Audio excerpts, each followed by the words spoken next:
আমরা সংস্কার চাই, কিন্তু একই সাথে নির্বাচন চাই। এরা অভিজ্ঞ নন, এরা রাজনীতির মধ্যে পড়ে দেশকে গড়বার কাজে অভিজ্ঞ নন। দৈনন্দিন জীবনে মানুষ বড় কষ্টে আছে। এই পরিস্থিতি চললে মানুষ সংস্কারেও আর আস্থা রাখবে না। আমি বিশ্বাস করি বাংলাদেশ হলো অসম্ভব সম্ভবের দেশ। আবার বাংলাদেশ সম্ভবকে অসম্ভব বানানোর দেশ।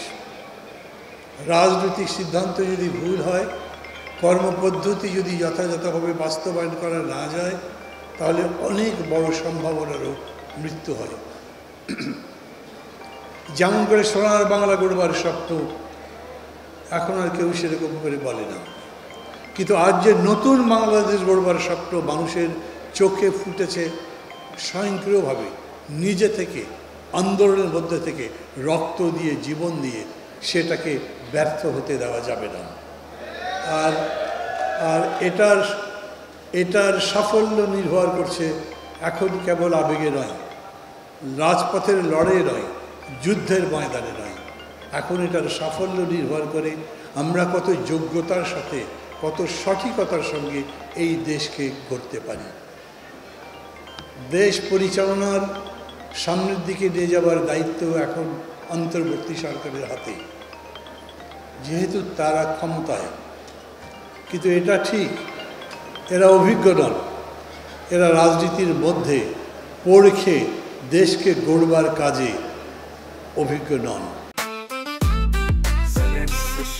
জেনেক্সে শিফট করো, লাইফকে লিফট করো। এই জন্য আমি মনে করি বরঞ্চ দেশ গড়বার দায়িত্ব আমাদের, যারা ক্ষমতার বাইরে আছি।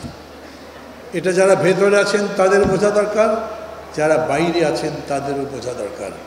তা নইলে এত বড় সংকটের মধ্যে একটা সরকারি নির্দেশে যারা 100টা পণ্যের উপরে হঠাৎ করেই ট্যাক্স দিতে পারে, ভ্যাট দিতে পারে, যারা টিসিবির ট্রাকে করে একেবারে নেহায়তি নিরন্ন বুভুক্ষ মানুষের অন্ন যোগাবার যে পদ্ধতি সেটা বন্ধ করে দিতে পারে, বুঝতে হবে তারা খুবই থিওরি দিয়ে চলে।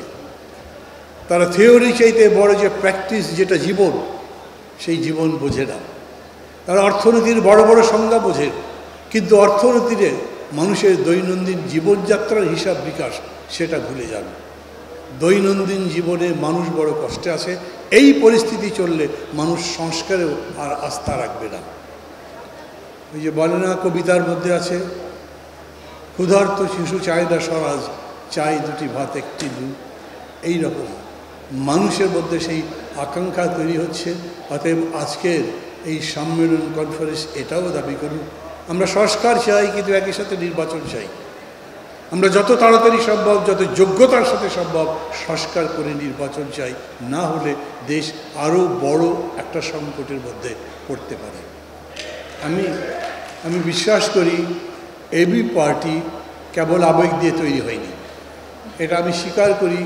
আমি এটা ভেবে আনন্দ পাই, এই পার্টির জন্মের দিন থেকে, একেবারে শুরু থেকে এখন পর্যন্ত আমি প্রায় প্রতিদিনের কার্যক্রমের সাথে, সবার সাথে না হলেও আপনাদের নেতৃত্বের সাথে যোগাযোগে থাকি এবং আমার ভালো লাগে। আমি বিশ্বাস করি এবি পার্টি আগামী দিনে বাংলাদেশে যে গুণগত রূপান্তর হতে হবে, সেই গুণগত রূপান্তর তার গুণগত যোগ্যতার সঙ্গে কাজ করবেন। আবারও আপনাদের সাফল্য কামনা করছি। ভালো থাকবেন সবাই। খোদা হাফেজ।